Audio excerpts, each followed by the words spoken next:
আসলে সম্মানই হইতেছে সবকিছু। তোমরা আমাকে সালাম দিয়া যেইরূপ সম্মান দেখাইলে তাহাতে আমি যার পর নাই বিমোহিত হইয়াছি।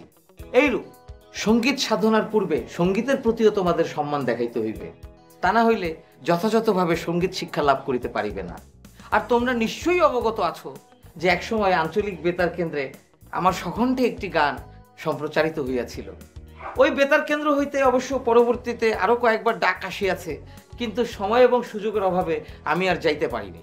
যাই হোক, এখন আমরা সঙ্গীত সাধনায় মনোনিবেশ করি।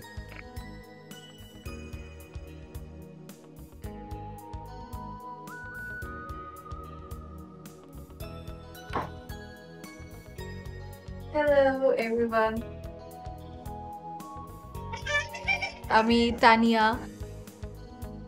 অ্যাকচুয়ালি বাইরে ওয়ালে একটা পোস্টার দেখে আমি ইন করলাম। আমি কি আপনাদের সাথে গানে জয়েন করতে পারি? আপনি আসন গ্রহণ করুন। অবশ্যই অবশ্যই, এই থাক, এখানে বসো।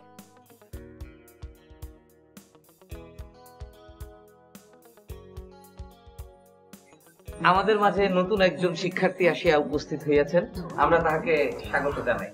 তো যাহা বলিতেছিলাম, আপনারা নিশ্চয়ই অবগত আছেন যে একসময় আঞ্চলিক বেতার কেন্দ্রে আমার সকণ্ঠে একটি গান সম্প্রচারিত হইয়াছিল। ওই বেতার কেন্দ্র হইতে ভাইয়া, এটা তো আপনি একটু আগে বললেন।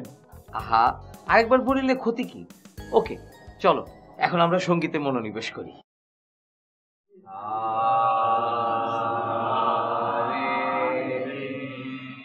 সাধু, তুমি আমার দিকে তাকাও।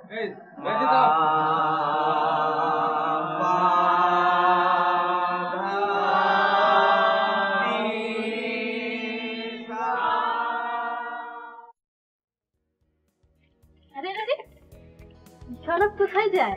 জনাবের যেদিক খুশি সেদিক যায়, সেটা জানা দরকার কি? না, এমনিতে জিজ্ঞাসা করলাম। কিছু বলবা? না। ধন্যবাদ, কালকে দেখা হবে একাডেমিতে। ভালো আছেন?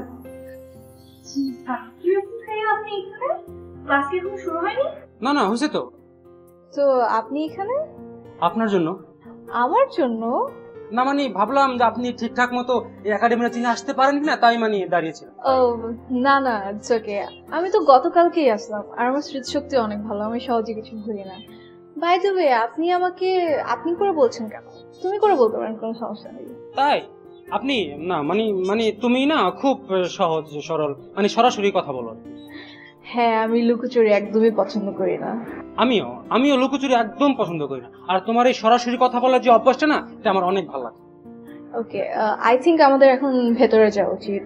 পাপ্পু ভাই মেবি ক্লাস শুরু করে দিয়েছে। হ্যাঁ, তুমি যাও, আমি একটু পর আসতেছি। কেন? না যাও না, আমি যে একটু আসতেছি আর কি, আসতেছি, তুমি যাও। তোমাদিগকে মনোসংযোগ বাড়াইতে হইবে এবং আমি কি বলিতেছি সে শুনিতে হইবে, পিছনের দিকে না তাকাইয়া। বুঝিতে পারিয়াছ আমি তোমাকে কি বলিয়াছি? সরি, একটু দেরি হয়ে গেল। ইহা কোনো সমস্যা নয়, আসুন। আসলে সম্মানের যে বিষয়টা, ইহা খুবই ভালো এবং উত্তম একটি বিষয়, তবে সকল ক্ষেত্রে ইহা প্রযোজ্য নয়। আমরা এখানে সমবেত হইয়াছি সঙ্গীত শিক্ষা গ্রহণের উদ্দেশ্যে। এখানে আমরা সবাই বন্ধুদের মতো, আর বন্ধু না হইলে আমি যে সঙ্গীত বিষয়ে তোমাদেরকে তালিম প্রদান করিতেছি তাহা মন উজাড় করিয়া প্রদান করিতে পারিতাম না। আমাকে সালাম না দিলেও চলিবে, সালাম দিলে নিজেকে কেমন যেন একটু বয়োজ্যেষ্ঠ মনে হয়। যদিও আমার বয়স তোমাদের থেকে কিঞ্চিত বেশি, আমাকে তোমরা সিনিয়র ফ্রেন্ড আছে না, সেরকম সিনিয়র ফ্রেন্ড হিসেবে ভাবতে পারো। আমি কি বিষয়টি তোমাদেরকে বুঝাইতে পারিয়াছি? অবশ্যই অবশ্যই। তানিয়া, তুমি কি বিষয়টি বুঝিয়াছো? জি ভাইয়া, বুঝতে পেরেছি। আপনাকে সিনিয়র ফ্রেন্ডের মতো মনে করি।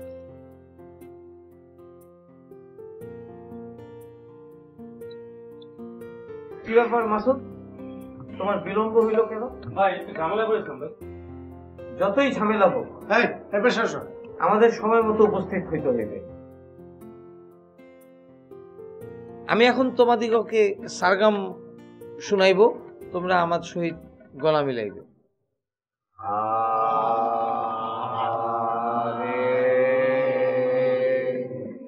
আর